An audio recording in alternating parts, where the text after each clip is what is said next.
This is football analysis, and I'm here with. Arsenal. All right. So, how do you feel about this match? The match was a very fantastic and interesting match to watch. I like the play. I like the formation used by the coach. I love the starting from the back line to the midfield and the pairing at the midfield. New faces in the midfield tonight, starting the likes of Thomas Partey coming back from injury. Smith Rowe starting today after so many matches, been on bench, and also the forwards. No, Reece Nelson and I think that's just Reece Nelson. Yes, I love the match was fantastic today. I love it, and it was a nice win for Arsenal. All right. Considering the lineup put in place, do you have any doubts when you saw the lineup first?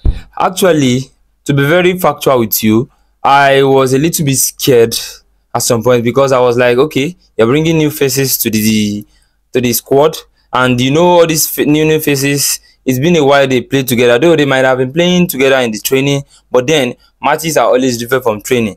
So I was doubting, but I know because Arsenal actually do not have a squad depth, so it is very hard for them. But it was a very nice game for them today, and they tried. And I think I think Saka is. I'm very sure Saka is available to play, but then you need to rest that boy.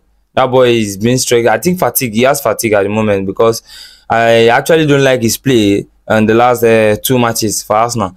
He has just been playing like someone that I can't even just imagine, like just a low average player.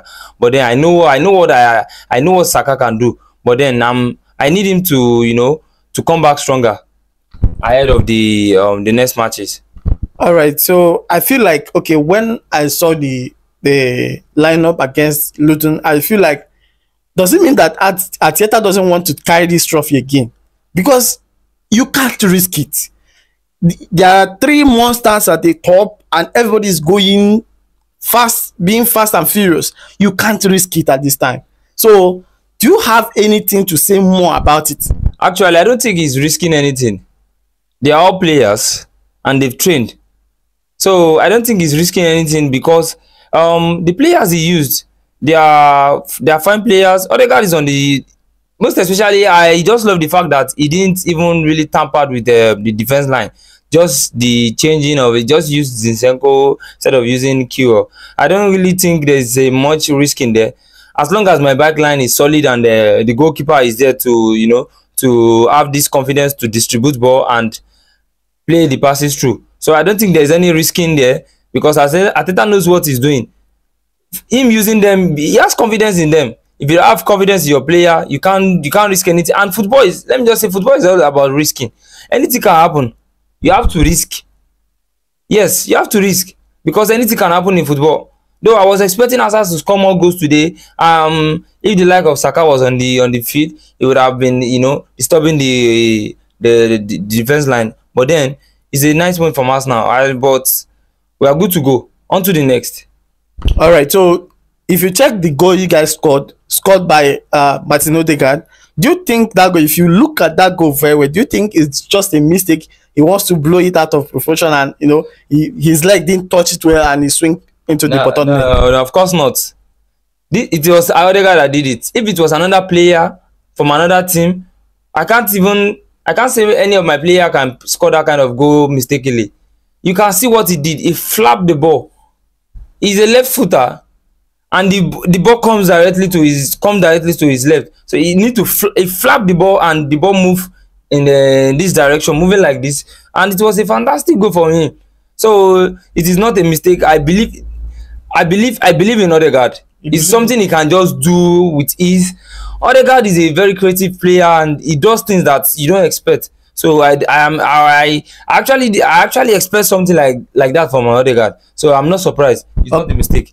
All right, let's talk about the second goal. The second goal, do you think is an own goal or Reece Nelson's goal? No, the second goal was own goal because it's own goal actually, because I was expecting Smith Rowe to have put out the ball before he passed out the ball from the touchline. So I expected him to have passed the ball out, but then it was just an own goal, and they were so unlucky. Though I think what Nelson did there was, I think he opened his leg for the ball to pass through, not knowing that the defender was going to block it. But unfortunately for the defender, the ball went into the net, and it was a goal for Arsenal. After that, I found out that it was very difficult for Arsenal to, create and try to score again. What do you think that happened? Do you think that Odegaard went out of the game after that particular goal, or do you think that they weren't, constructive enough to, find a goal, or do they just feel like it's okay? Actually, I don't know if you notice. I have noticed. I would say last three matches, or except against Manchester City, Arsenal don't usually score goals at the second half. They don't score much goals in the second half. I don't know what's really happening, but maybe that's their pattern of play. They score more goals in the first half compared to the second half. Even again, when we played Sheffield, we scored more goals in the first half compared to second half. So I think Arsenal didn't create more chances in the second half, and I would say maybe Luton is because Luton are not that competitive. Had it been Luton has scored Arsenal, it would have been more competitive than that. Arsenal would have tried to create more chances, but then Luton was just playing like a baby. Like they are at the bottom of the table, and they are not playing like they want to, to qualify and leave the relegation relegation spot. All right, so what do you think about your substitution today? Removing Havertz there, I think it reduced your guys' creativity up there, or trying to, position in there, trying to score goals.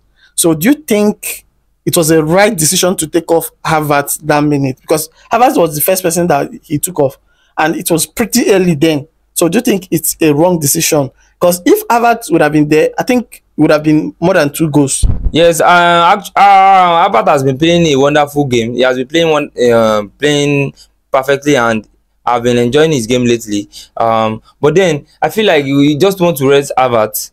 Though Havertz has been delivering for us. He had an assist today, so that was it. And it was immediately after he was given a yellow card, and then he was subbed off.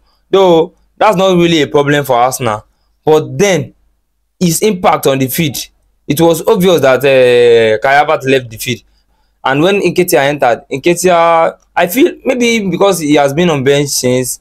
I think when players are on bench, it usually affect them. I think Nketiah need to work more on himself, because that number that he's putting on, that number 14, is a very, very, very strong number. It is not just anyhow number. You need to score goals. The likes of Thierry Henry, Aubameyang, when they wore the shirt, they score goals for us. So he needs to deliver. But then I think that sub was good. He need to rest Havertz ahead of next match, because every match, I told you earlier, I told in the previous interview, every match Arsenal need to play now, they have to play like a final. So we need to rest player ahead. And you can see that when Declan Rice was subbed in, so that was a perfect time. And you can see the midfield today. You can see Partey at midfield, controlling the midfield. That's just his pattern of play. So I have not, in the last 2 matches that Partey played, he was subbed in, and I could not see his impact. But today I saw his impact, because he was starting, and you can see the way he was collecting the ball, going back to collect the ball. You can't compare his pattern of play with Declan Rice. Declan Rice collects ball and push forward. Thomas Partey collects ball, distribute, and that's just his work, and make some tackles. All right. So 2 out of 10 gone now. 2 out of 10 remaining the 8 matches. Do you think Arsenal can do it? Obviously, and I believe in the team. They can do it, and they will do it, because these players are hungry for more. All I just need now is for my players not to go on injury. If there's no injury crisis, we are good to go. Trust me. I have a good goalkeeper. He's stopping the most clean sheet now, David Raya, and my defense line, my Saliba and my Big Gabi. So I don't have any problem. All right. So overall, how do you sum up this match today? How do you sum it up overall? Let me just say, on a scale of 10, I'll just say Arsenal played, let me just say 7/10. because I was expecting more goals. We need more goals. Though we are topping with more goals. We had a 48. We had a 48 goals today. We are leading with more goals. But the Arsenal should have scored more goals. They should have scored more goals than that 2-0. All right, seeing that Manchester City is winning right now, as it stands right now, does that give you any sense of, you know, pressure going into next match? Would that give you any sense of pressure going into next match? And that's not. It's not going to give us any pressure. I told you this competition is between 3 teams. That is not a problem. You win, I win. That's not what I want. I don't care about any other team. All I want to do is just to win. If I can win all my games, if I can win all my Premier League games perfectly, the league is mine. So I don't care whatsoever any other team play. Liverpool is playing tomorrow against Sheffield, and I don't know, anything can happen. It is football. They might beat them and they might not. It's just football. So we don't know anything. Anything can happen. I just believe in my own team. I just want to win. Thank you. All right, thank you so much for your time. Please, guys, don't forget to also follow us on social media platform, and also go to YouTube and subscribe to our YouTube channel at Football Analysis 247. Thank you guys for watching, and see you on the next one.